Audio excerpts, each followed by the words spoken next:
நீங்கள் எங்கே போனாலும் துரத்துறீங்க, எங்கே போனாலும் துரத்துறீங்க. சக்கர நாற்காலியிலே இருந்து முதலமைச்சர் இருந்தார் கலைஞர்.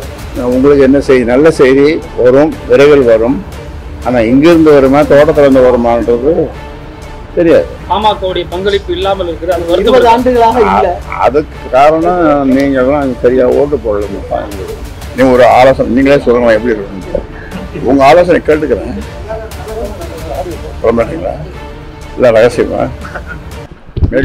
நான் மிகவும் பாவப்படுகிறேன் உங்களை பார்த்து.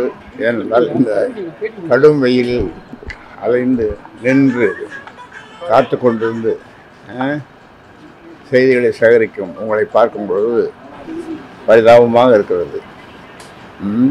இங்கே இப்போ நான் சொல்வதற்கு முக்கியமான செய்திகள் ஏதுமில்லை. அது மட்டுமில்லை, நல்ல செய்திகள் உங்களுடைய வாழ்த்துக்களோடு விரைவில் வரும். அந்த நாளுக்காக நீங்களும் நானும் காத்திருக்கலாம். அது இன்னும் ஒரு வழக்கமாக வியாழக்கிழமை ஊடக நண்பர்களை, அதை உங்களைத்தான் நான் தோட்டத்திலே சந்திப்பது வழக்கம். இது வரைக்கும் ஒரு 35 வியாழக்கிழமை சந்தித்திருக்கு அயலாவரம் தோட்டத்திலே. நீங்கள் எங்கே போனாலும் துரத்துறீங்க, எங்கே போனாலும் துரத்துறீங்க. அதனால் அதில் இன்னொரு செய்தி, இந்த வயசு, அரசியலுக்கு வயசு கிடையாதுன்னு சொல்லுவாங்க.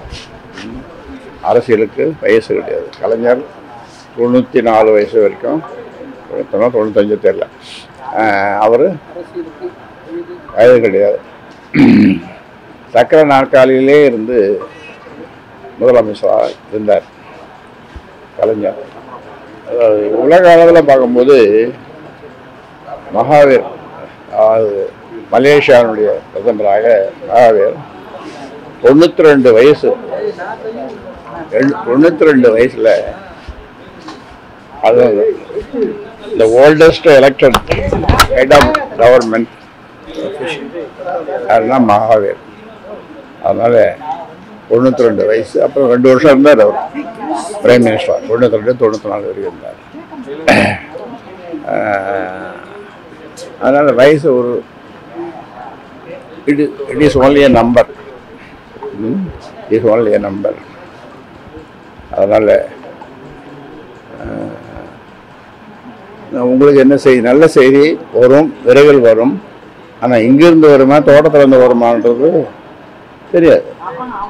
எனக்கும் தெரியாது, உங்களுக்கும் தெரியாது. அமித்ஷா தமிழ்நாட்டில் இருக்காரு. நீங்க 2024 அலையன்ஸ்ல இருந்தவர். என்ன சொல்ல விரும்புறீங்க? உங்க மீது மோடி ஒரு நல்ல நட்புல இருக்காரு. நல்லா உங்களை மரியாதைக்குரியவரா பாக்குற. வேலூர்ல உங்களுக்கு சால்வை எல்லாம் போத்தி கட்டி பிடிச்சாரு.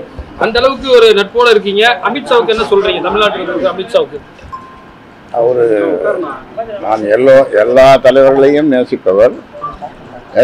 பல பிரதமர்களோடு தொடர்பில் இருந்தவன். இப்பொழுது மரியாதைக்குரிய மோடி அவர்கள் எனக்கு நெருங்கிய நண்பர். இப்பொழுது இருக்கிற பிரைம் மினிஸ்டர், ஹோம் மினிஸ்டர். அவர் நான் சந்தித்ததில்லை, ஆனாலும் அவரை பற்றி கேள்விப்பட்டிருக்கிறேன். அவரும் ஒரு பெரிய இந்தியாவை முன்னுக்கு முதல் நம்பராக உலக அளவில் கொண்டு போகணுன்றது அவரும் ஹோம் மினிஸ்டரும் பிரைம் மினிஸ்டரும் சேர்ந்து செயல்படுகிறார்கள். அதனால் அவர்களுக்கு நம்முடைய நல்வாழ்த்துக்களை தெரிவித்துக் கொள்கிறேன். உங்கள் சார்பாகவும் தெரிவித்துக் கொள்கிறேன். அவருக்கு நீங்கள் அவரை வாழ்த்துறீங்களா? நீங்க வாழ்த்துறீங்க, நான் வாழ்த்துறேன், நீங்களும் வாழ்த்துறேன். பாமக தலைமையில் இந்த மாதிரியான கருத்து வேறுபாடுகள் கீழே இருக்கிற தொண்டர்களுக்கும் பாமகவுக்கும் சோர்வை கொடுக்கும்னு நினைக்கிறீங்களா? சோர்வெல்லாம் அவங்களுக்கு வரவே வராது. எப்பொழுதும் சோர்வு வராது. ஆனால் அவர்களுடைய எதிர்பார்ப்பு நல்ல செய்திகள் வர வேண்டும் என்பதுதான் அவருடைய எதிர்பார்ப்பு. அது வரும், விரைவில் வரும். 2004 மத்திய அமைச்சரவையில் பெரிய பங்கு வகிச்சிங்க. அதுக்கு பிறகு பெரிய அளவிலான ஒரு மத்திய அமைச்சரவைகளில் பாமகவுடைய பங்களிப்பு இல்லாமல் இருக்குது. அது 20 ஆண்டுகளாக இல்லை. அதுக்கு காரணம் நீங்கள்லாம் சரியாக ஓட்டு போடல. இந்த வயது ஒரு இண்டிகேஷன் சொல்றீங்க. மற்ற நாட்டு தலைவர்களுடைய வயதெல்லாம் நீங்க ஒரு சொல்றீங்க. இதன் மூலமாக யாருக்கும் ஒரு மெசேஜை கன்வே பண்ண விரும்புறீங்க. என்ன மெசேஜ் சார் இது? நீங்கள் ஏதோ ஆகிட்டு குசு குசுன்னு பேசி இந்த மாதிரி தெரிஞ்சது ஒன்று 86 வயசு 87 வயசு வரப்போகுது ராமதாஸுக்கு எதுக்கு அவருக்கு இந்த வயசுலன்னு நீங்கள் யார்கிட்டையும் குசு குசுன்னு பேசுகிற மாதிரி ஒரு செய்தி அதுக்காக தமிழ்நாட்டுல இப்போ கூட்டணி அரசியல் பேசப்பட்டு இருக்கு. கூட்டணி ஆட்சி அதெல்லாம் பேசிட்டு இருக்காங்க. பாமக நிலைப்பாடு இன்னும் எப்படி உறுதித்தன்மையாக இருக்கு? கூட்டணி பற்றி எல்லாம் கூட்டணி யாரோடு எப்போது எப்படி ஏன் இந்த கேள்விக்கெல்லாம் இப்பொழுது சொல்ல முடியாது. எப்படியும் ஒரு 2 மாதம் 3 மாதத்தில் அது தெரிய வரும். தெரிய வரும்போது நீங்களும் இருப்பீர்கள். உங்களுடைய அப்போ பல கேள்விகளை கேட்பதற்கு நீங்கள் காத்துக்கொண்டிருந்தீர்கள். இல்லை, மத்திய ஆளும் தலைமையா மாநிலத்தில் ஆளும் தலைமையில கூட்டணி? மத்தியில் ஆட்சி அமைஞ்சாச்சு. இல்லை, கூட்டணியில மாநிலத்தில் தான் இப்போ நடக்க போகுது. கூட்டணி மாநில கட்சியோட இருக்குமா தேசிய கட்சியோட இருக்குமா? அது எப்படி வேணாலும் இருக்கலாம். ஒன்றும் இல்லை, நீ ஒரு ஆலோசனை நீங்களே சொல்லுங்க எப்படி இருக்கணும். உங்கள் ஆலோசனை கேட்டுக்கிறேன். சொல்ல மாட்டீங்களா? இல்லை ரகசியமா? சார், இப்போ விஜய் வந்து புதிதாக கட்சி துவங்கி இருக்கிறாரு. இப்போ தேர்தலை சந்திக்க போறாரு. வன்னியர்கள் வாக்குகளும் கணிசமா விஜய் பக்கம் போறதா புள்ளி விவரங்கள் சொல்லுது, பல்வேறு புள்ளி விவரங்கள். உங்களுடைய கருத்து என்ன சார்? கட்சி யாருன்னா தொடங்கலாம். இப்போ அவர் தொடங்கியிருக்காரு. அவருக்கு நம்முடைய நல்வாழ்த்துக்களை சொல்கிறோம். அப்பொழுது சொன்னோம், இப்பொழுது சொல்கிறோம், நல்வாழ்த்துக்களை சொல்கிறோம். அவர் எந்த கூட்டணிக்கு போவார், அது எப்படின்றது எனக்கு ஜோசியம் தெரியாது. ஜோசியம் ஒரு படிப்பு இருக்குதுன்னு தெரியாது. இருந்ததுன்னு நான் அப்போ படிச்சுட்டு இருப்பேன் டாக்டருக்கு பதிலாக. 2006 18 எம்எல்ஏக்களோட ஒரு டிசைடிங் ஃபேக்டரா இருந்தது. கவர்மெண்ட்ல தமிழ்நாட்டுல யார் ஆட்சி அமைக்கணும், உங்களோட சப்போர்ட்டா தான் ஆட்சி அமைக்க முடியும்ன்ற ஒரு சூழல் இருந்து அதற்கு பிறகு கட்சியுடைய டிக்ரீசிங் லெவல்ல இருக்கு, அதாவது இறங்கு வரிசையில் இருக்குன்னு சொல்லப்படுகிறது. அதை எப்படி நீங்க மீட்டு கொண்டு வர போறீங்க?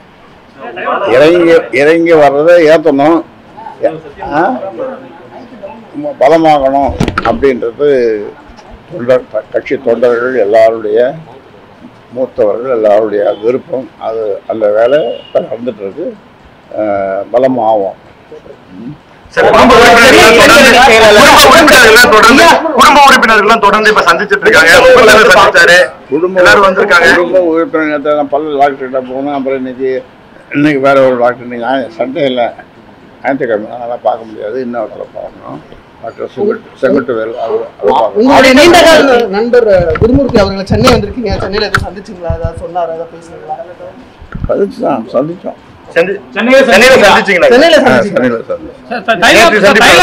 தைலாபுரத்துக்கு வந்தாரு, அங்கேயும் சந்திச்சோம். இங்கேயும் வந்தாரு, இங்கேயும் சந்திச்சோம். சார், முன்னாள் மத்திய அமைச்சர் அன்புமணி ராமதாஸ் வந்து தைலாபுரத்தில் சந்திச்சாரு. அப்ப என்ன பேசுனீங்க சார்? சரி, அது உடன்பாடு ஏற்பட்டதா சார் உங்களுக்குள்ள ஒரு மோதல்? அதெல்லாம் ரகசியம்.